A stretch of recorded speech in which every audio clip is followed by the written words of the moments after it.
Oh God, I've had this truck, probably about 4 years. It's a 1964 Chevy C10. It was in pretty bad shape when we picked it up. It had, the old V8 in there leaking oil. It had the rust holes. It had the stock suspension. You go down the road, it beats you up, but it was still fun to drive. It had a good little odor to it that, smelled like a 64 truck. You wonder what lived in it. We had a few rat nests in the back behind the seat, but I think that's pretty typical.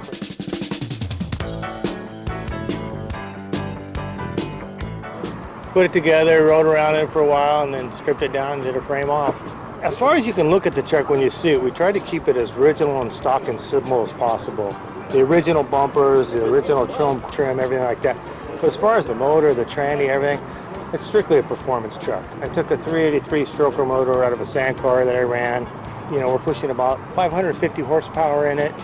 So it's fun to drive, but the Detroit locker rear ends, everything that you need to go down the highway. We bagged it, we lowered it, and made a performance truck out of it, but tried to make it look still kind of stock and original, but still kind of user-friendly to drive.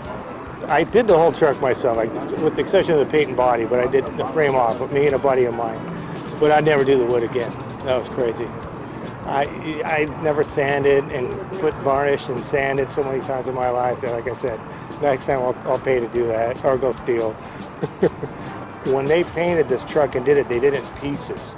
I didn't take them the whole truck, so they had to match everything. So when they mixed the paint, they had to mix the paint and the satin all at the same time, keep it the same temperature, and store it so when they did spray it, it matched. They did a great job.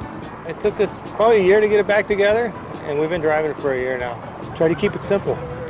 Just try to keep it simple, and like I said, a daily driver, you can get out there and putz around it, but still have some fun and get in a little trouble if you wanted to. So that's why I did a truck. I was like, it's a truck. How can I screw it up? I can't get in trouble for doing something that's, not legit, or I'm keeping the originality of it. It's a truck.